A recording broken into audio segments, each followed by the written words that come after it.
Have you ever noticed that the most disciplined people you know, those who clip every coupon, avoid every Starbucks latte, and meticulously track every cent, often remain the most financially stuck? We are raised with the virtuous proverb that a penny saved is a penny earned. But in the modern economies of the United States and Europe, this traditional wisdom has become a mathematical fallacy. The uncomfortable reality is this: while saving is a prerequisite for wealth, saving money in isolation is often just a slow-motion way of losing it. Imagine a young professional in a city like Boston, Munich, or Bristol. You've done what you were told. You live below your means. You've successfully avoided the trap of lifestyle inflation. You earn a respectable salary, and after the government takes its 30%, and your landlord takes another 40%, you manage to tuck away $500 every single month into a standard savings account. You feel a sense of pride. As that balance grows, you feel safe. But let's look at the math beneath the surface of that safety.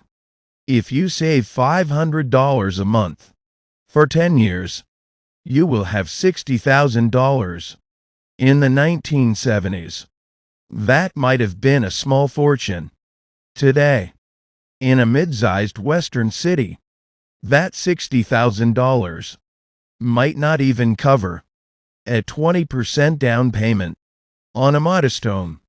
While you were busy saving, the cost of the things you were saving for, real estate, healthcare, and education, was moving away from you at twice the speed of your contributions.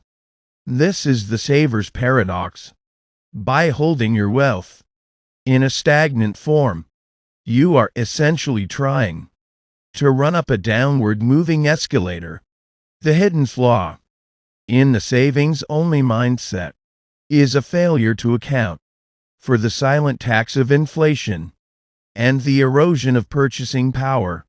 When you keep your money in a bank account earning 0.5% interest, while the real-world cost of living rises by 4 or 5%, you aren't saving money. You are paying a fee for the illusion of security.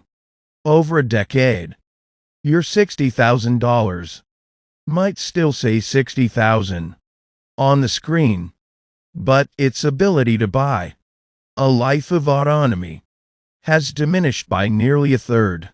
Psychologically, we cling to saving because it feels like control.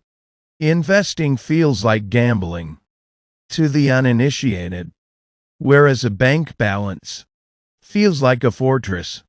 We are hardwired to fear loss more than we value gain.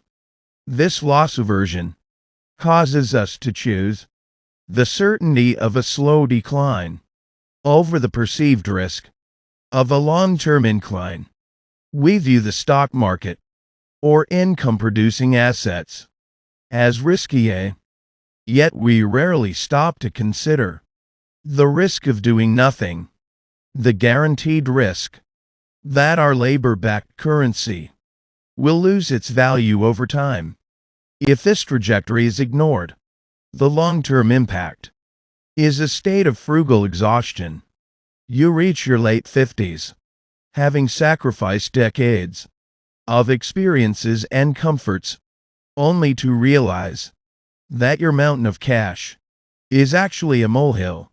In the context of the current economy, you have practiced the discipline of wealth without ever achieving the mechanics of wealth.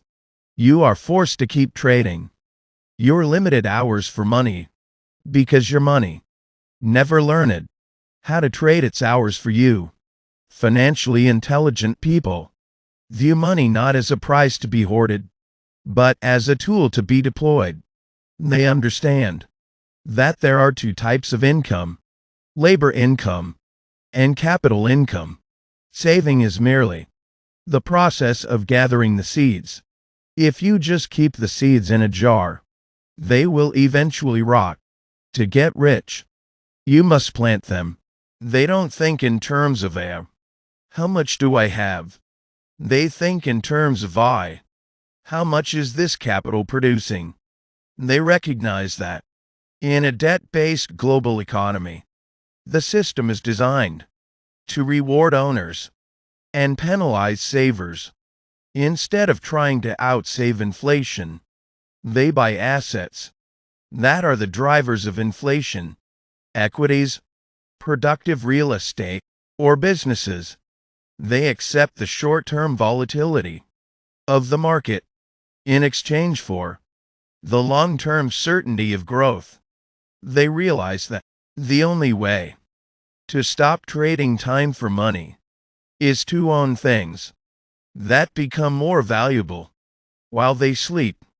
The transition from a saver to an investor is a transition from a defensive mindset to an offensive one. It requires the emotional maturity to stop seeking the comfort of a static number and start seeking the power of a productive one.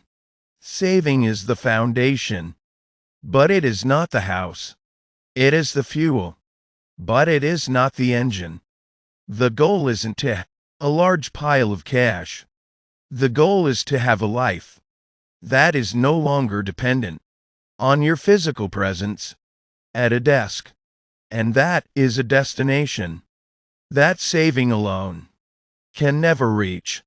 If this perspective helped clarify the difference between being frugal and being wealthy, you might want to subscribe for more deep dives into the reality of money.